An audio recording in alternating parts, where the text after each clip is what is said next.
Welcome back to the Social Media Magic Podcast. In case you are listening, I'm just going to check on Facebook to make sure that we are coming in. I'm excited for today because we have talked a lot in this Facebook group, and I've had conversations with you, it is working great, about AI, but we haven't really talked a lot about automation until recently. And when I said something about automating something, I can't remember exactly what I said. Someone said, I don't really know if I want to do that because I want it to sound like me. And I was like, what? And I realized they were confusing automation with AI, and they're two different things. So I've had a few people on here to talk about using AI for marketing and content creation, but I'm especially excited for you to talk about automating because I think it's a completely different thing. So welcome to the show, Brittany. Thank you so much for having me. I really appreciate it. I love me some automation and I love me some AI. So this is my wheelhouse right now.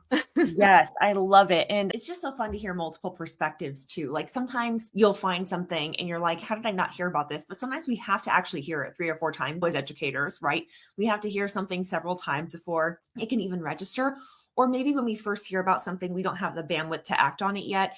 I know that I heard people talking about Zapier for 3 years before I actually ever set up my first one because I was just like, that's a future Brittany thing. I can't worry about that right now. And I also want to put that here too. Like if you hear this and you're like, that sounds great, but I just couldn't possibly, I want to challenge you a little bit and say, you probably could at least do a little something right now. We're not telling you have to automate everything tomorrow. So even if you feel like it's uncomfortable, I'd still challenge you to lean into that discomfort and still do it. But I also want to say, I understand if you physically only have the capacity to work like 2 hours a week and you're like, those 2 hours are for product creation or for email marketing or whatever you've prioritized. And you know what? That's totally fine too. You're a business owner. You're empowered to make those decisions. So yay, let's dive into the conversation. Why don't we start off with that question? What is the difference between automation and AI? Okay, so automation at its core is where you have these predefined set of processes that are already set up on the back end and that are completed without a whole lot of human assistance or brain power. Now, most of the time nowadays, we think about this as being some type of technology, right? That'll do things for us on the back end. It's not always technology. So I like to bring that up because a lot of people are overwhelmed. They're like, I'm not very tech savvy. And originally, as a teacher, I started automating in my classroom with ways that were not technology based. Then I realized how often we could actually do that. So basically, it's an action that's triggered by something else. And so it's a replication of repetitive tasks. And it reduces your need for that human intervention in those routine, those predictable things. Now, AI is something that can be used within automation, but it's a very different type of technology, which kind of involves creating systems that perform tasks that normally require some type of human intelligence. It might be problem solving, it's recognizing speech, understanding natural language, learning from data. And so, probably the most common right now is probably ChatGPT or Bard or Claude. And most people are just familiar with ChatGPT. In essence, while automation is about streamlining and replicating predefined tasks, AI is about mimicking human intelligence, those decision making processes, be able to do those things on the back end. Both technologies are powerful for enhancing your efficiency, but the understanding the differences between them can help you choose what's right for you in your given circumstance. That was so beautifully said. And we were just talking the other day about 3 things that you can really do to spend less time on your business, because I think we can often fall into the trap of thinking, if I just had more time, then I could be more successful. And we equate that if we put more hours into something, then we'll do really well. There's a couple of problems with that thinking that's flawed. One is we're taking an hourly employee mindset and applying that to business and equating that when we put more hours into something, we'll make more money. But we also know as teachers, inherently, that's not true, right? Because if you take 60 hours a week to do your tasks as a teacher, if you are still in the classroom and you're listening, you're not really making any more money, right? Like you're just taking 20 hours away from yourself. And I remember getting a little flack because like I had revealed someone that's like, I was like, oh yeah, I've automated all my grading. I don't really do it. And they were like, what? Like you don't hand grade? And I'm like, no. I don't want to do that. And I actually didn't tell anyone at first. Someone else discovered it. And so I was saving all this time. And there was a resistance at first, almost like a how dare you, right? This is the way we've been doing it. And I can understand and respect that, like tradition. I get that in teaching. But at the same time, I'm like, why would I do this manually if I could automate it? And also, I liked in Google Classroom that I could import resources and people could see right away, the kids could see right away what their grades were. I was also saving myself time because they're not like, what's my grade on this thing? Or have you graded that yet? And I'm like, yes, it's already done. So little things like that. I just think if I was able to save that time teaching on things I didn't need to be doing myself, there's no real personal touch unless you're talking about maybe writing. Okay, that's a little trickier. With math, that can be automated. With spelling, that can be automated. So just thinking about what are those things in your business that you're probably finding yourself doing them a lot. They might not be super creative, or maybe there's a way you can use AI to make it creative and then automate the actual steps. But usually it comes down to those three things in saving time. You're either automating tasks, you're delegating them to someone else, or you're eliminating them completely. And I think really elimination should be one of the first steps, like prioritizing what is actually important. What do I actually need to do? Because there's no point in automating something that doesn't need to happen. But what is it that you need to do? And then from there, delegating is great, but also you don't want to spend money or waste money on someone doing something hourly, especially if that could be automated. So it's like elimination, automation, delegation, and or if you just don't have the money to hire a VA right now, and you're the VA for your own business, then you're thinking about, okay, what can I do to automate it? So do you have anything to add to that? Because I saw you not only on. Yes, there's two big things that you said that I was listening to you and I'm like, yes. One of the things that I focus on a lot in my business is helping teachers not burn out. But really, I also help teacher business owners not burn out. And one of the things that I look at when I go through that whole continuum of eliminate, delegate, or automate, and sometimes you can consider yourself delegating to technology, which is automation, you want to think about, what do you really hate about running your business? Like when we get into our business, we have a lot of passion for it. But what happens is over time, you start to burn out because you're doing all of these tasks that you don't really enjoy.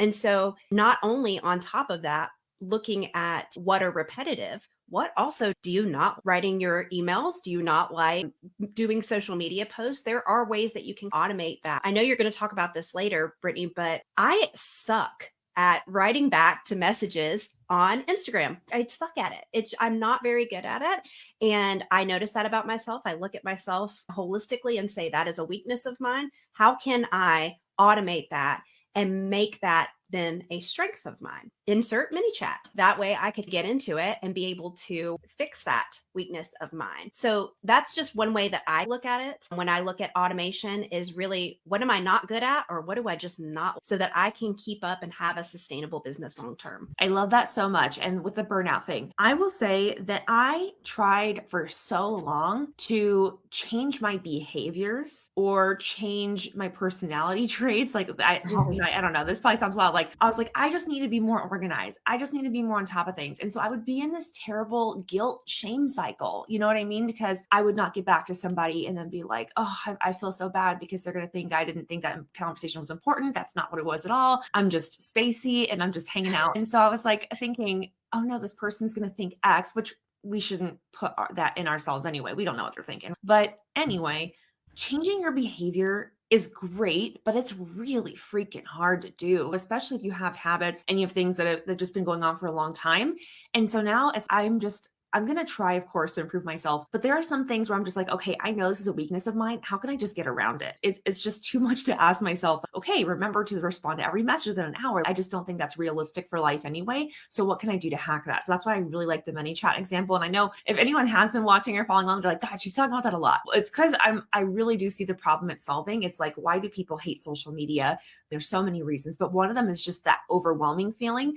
And Brittany, I know that you have amassed quite a following, right? So I can only imagine what your TikTok comment notifications look like. Like I can just imagine that must be a lot. And so for someone who maybe they're completely new to social media, usually that growth hope happens over time for people. And so you're getting the skill of being used to posting and responding to things. But if you do have, say, a reel or a TikTok or something go viral kind of overnight, and then all of a sudden you have thousands, tens of thousands of followers and more views in videos, it can be really stressful. And so if you don't have the system set up to deal with that, then you're going to feel the overwhelm and the pressure to respond to everything. So I just want to say, also be really kind to yourself. If you see something, you're like, I don't like this, but also I just really suck at this. And I'd like to eventually be better. But that's not happening right now. Then we have to deal with reality, right? It's okay. I'm not good at responding to these things right now. What can I do to tailor that? Same thing with email. I love participating in bundles and summits, but if I leave it up to my own brain to remember when to send things, it's just not going to happen. So that's why I schedule emails in advance. So like just this morning, I'm participating in a bundle. I sat down, I wrote out and scheduled all the emails for that whole week of the launch.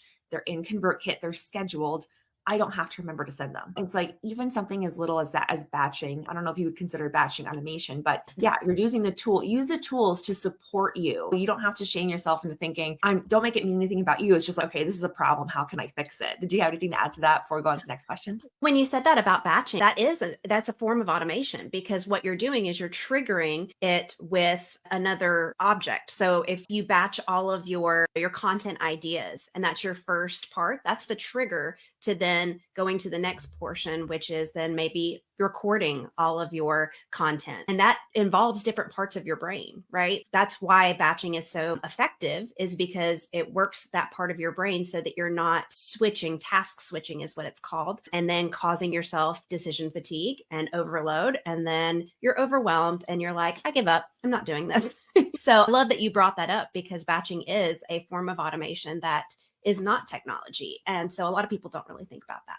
I love, by the way, your take. And this is one thing I hadn't heard you say before this. I did go and stalk you a little bit, but I hadn't really heard you talk about the automation not always being technology based. And I think that's such a good branding wise. I'm like, just, oh, it's such a good branding positioning statement, because I'm like, we think of technology immediately, but there are other things that we can do. I even just was thinking this morning, I'm like, what have I automated in my house just as a fun little project? And I was like, my coffee machine. And my husband's a coffee snob. He does like the whole pour over thing. I just can't be bothered. Takes too long. I have a Keurig. So the Keurig is mine. The pour over whole thing is his. So it's like something as simple as that. That is an automated machine, right? I am not sitting there pouring the water over it. It's doing that for me. It's measuring out the water. So we probably even automate more than you realize. Washing machine, I'm not manually washing those clothes, right? There's an automated process. So it's funny. We think about these are things that we're doing anyway inherently. But when we go and come to our business, we are so focused on it that sometimes we need to take a step back and say, okay, what are the actual steps and what are the things that we're even doing, which can be hard. Sometimes it takes a little self-awareness and an audit to go through that. What are some practical ways, speaking of that, for their business? What would you say are some practical ways that sellers and creators could use? We'll start with automation. And if you could give some examples with and without technology, that would be great. So one of the ways that you've already hit it, one of the practical ways that we can go ahead and do this is in our content creation, just in general, when we're going through ideas. So part of this can be done as a batch, like going at the beginning of your month. This is what I do. I look at the beginning of my month and I look at what type of content I want to provide. Well, I have a podcast, so I need to look at my podcast first. Lots of times I kind of plan that out in advance, but then I repurpose that type of content. So I'm not like going here, there. They're all within the same realm. And I put all of my ideas into a Notion dashboard. And then I have it. Now, this is a little bit complicated, but I also have AI go in there and then it categorizes what type of content is this? Is this educational content? Is this persuasion? Or am I trying to sell something here? Or is it just entertainment? And lots of times I'm trying to connect with people through my content. So then I also have my storytelling. What am I doing? What did I experience as a teacher most of the time? Because that's what I focus on. And so it goes into it and then it categorizes it. Then that batching part of that is then I go out and I script it. I like to script things because I feel like, especially if I'm having an off day, I already know what I'm going to say. I already have it already out. Even if I don't use the exact words, it's good to have that hook, the call to action that I'm going to use, that sort of thing, just to give me a way to look at that. So content creation is one way that I look at automation. And then I use AI to bounce ideas off of that.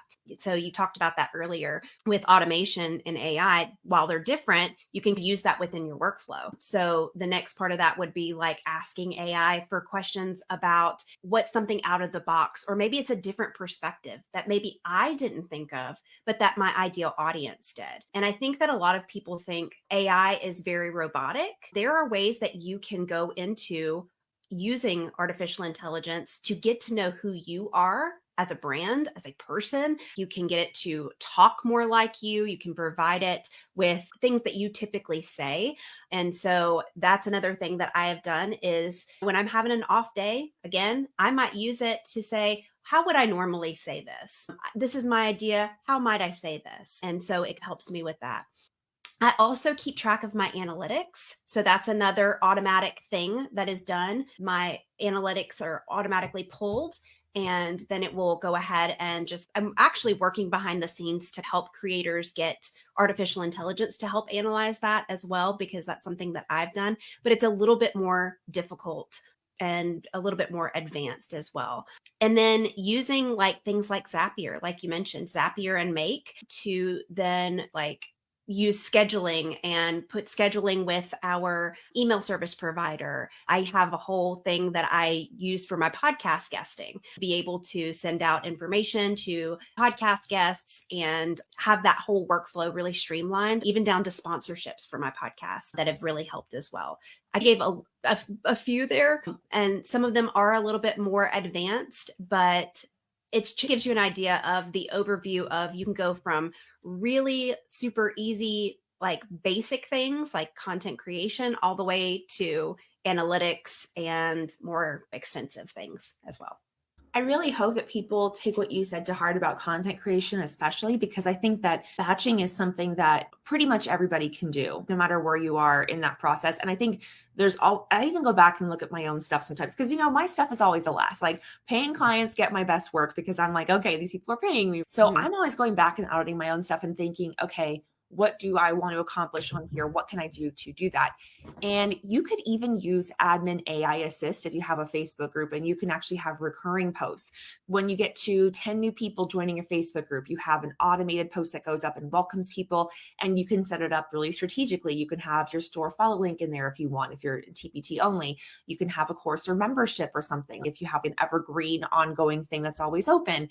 If you are more of a service provider, you can have a call booking link on there. It's niche wise, it doesn't even really matter. It's more just a tool that you can use. So you can do that. You can also do like a recurring weekly post, a recurring monthly post. There are some things I have one post that goes in my client's Facebook group. And I've actually wondered sometimes, I'm like, should I change it up? They see the same exact post every Friday, but every Friday they know what to do and they share a GIF. And I know it sounds so silly and like, why would you do that? And it's something fun because social media is fun, right? It's social. It's meant to be us like also hanging out a little bit on there. I think bringing that kind of community, hanging out, teacher lounge vibe into your content is really helpful anyway, if you can, if that's who you are in your brand. But I love that. That's something that as a service provider, that's great because I was able to automate this service for my client. And so I don't have to be manually remembering to go post that every Friday at 5 p.m. or whatever. It's going to do that for me. And scheduling posts for her, just like a logistical thing. If I use Meta Business Suite, for example, and you can do that if you're using a Facebook page, group, and Instagram, then in the planner part of Meta Business Suite, you can look at the calendar and say you're a VA or social media manager listening to this. You can have them go and approve content in there or even make edits directly. And they're not as a little harder on Instagram, but Facebook, they can make edits. There's so much you can do that can save you time. And I really do believe like batching is a great place to start for that. Or even just if admin assist is too much, you could even there's a little clock button, and you'll see this on LinkedIn, on Facebook, Instagram. You can even schedule reels now directly from the mobile app. You can even just try scheduling a couple. If a week or a month is too much, just try doing like a few at a time, because I know it sounds weird, but doing 3 posts can be easier than making one. Like with that whole context switching thing, if you're already in the zone, you're like, oh, okay, you know what? I can expand on that. Let's make this into a little mini series. And now you have 3 to 5 pieces of content that you might not have had before because you were only logging on that one day to figure out one. But I'll tell you, like the brain switching thing is so real. Like we all have low days and you're like, this is not the day. I only slept for 3 hours. My kids were keeping me up all night, or someone's sick, or life happens. I think like just scheduling and batching, that alone is a great place to start. And I love what you said about using AI to learn about your brand. I was just like, oh my gosh, yes. Okay, so I was pretty wary of AI for the first 6 months. I'll say even more specifically ChatGPT. I was really concerned about intellectual property. Was I feeding it my stuff? But I've since been like, you know what? There's really nothing new under the sun. That's the conclusion I came to. I'm like, Right. we're all teaching stuff that it's all out there, but it's like Mhm. your unique spin to it. I've been using it to say, so I'll say like something like for a sales page section, I'll put this in there and I'll say, use the same, what is the brand voice, style, and tone of this text? And I'll have it say back to me, because what it says, what it describes you as is probably different than you would. And then I'll say, okay, great. In same brand, tone, voice, style, I would like for you to rewrite this sales copy to be more compelling and persuasive. And then I'll like maybe put some emojis or something I want it to use. And that has helped me write sales pages. Like Mhm. way more quickly. It used to take me days to get a sales page done. And I'm embarrassed to say that, but because I would just sit there and nitpick copy all day. And now I'm able to have it be like almost like a brainstorming buddy. You know what I mean? Yeah. Where I would be paying that strategist like $50, $75 an hour if I wanted that, or coach. And now I can have it do that for me. So that's something that's really great. Anything you wanted to add to that before I ask you a couple other questions?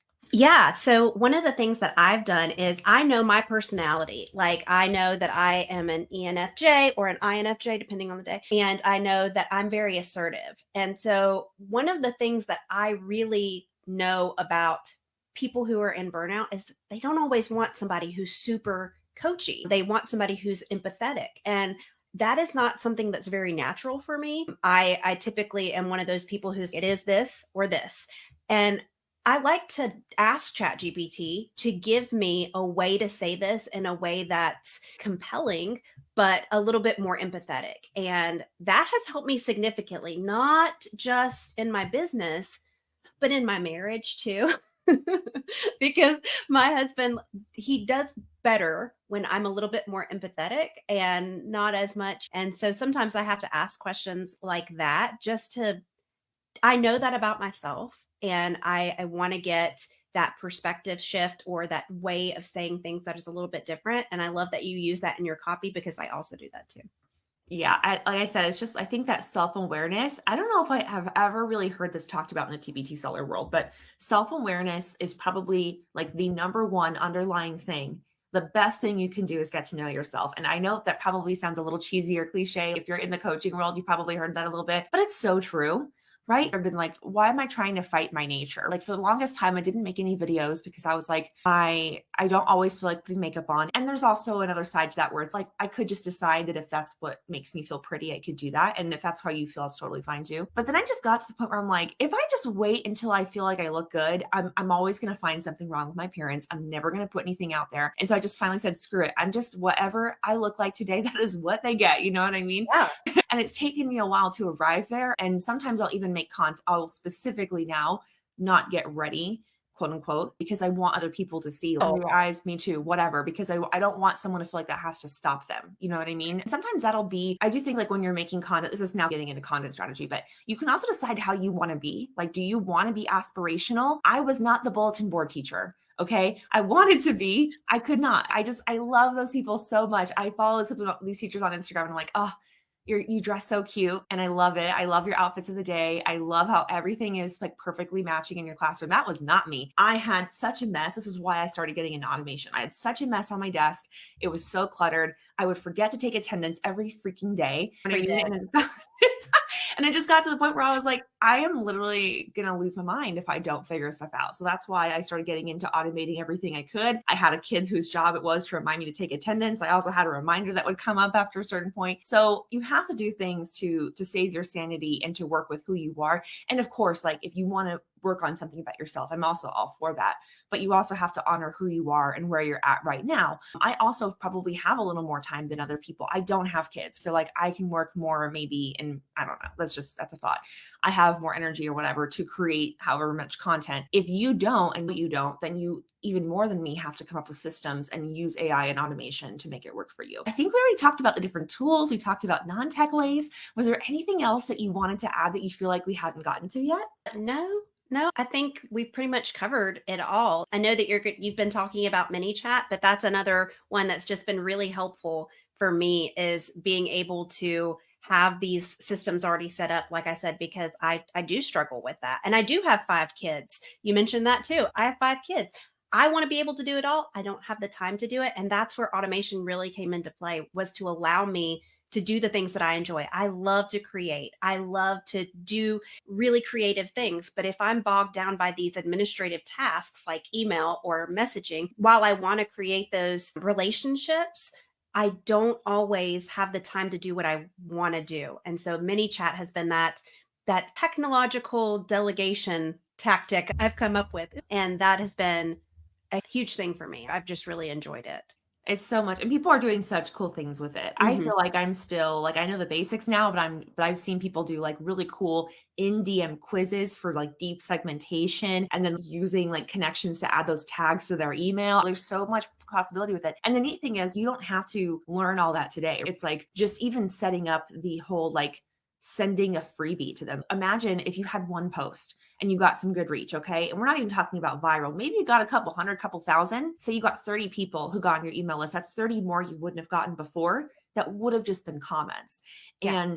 And that's something I feel so strongly about because we're all like, there's been so much messaging, especially to business owners. I feel like we get marketed by everybody and we get all this messaging. It's like focus on followers. And there is strength in having the social proof of having a following. I'm not negating that totally, but I am saying for most of you, it is going to be a better use of your time to make every single post count because not everybody who sees your post is following you already and they might not follow you.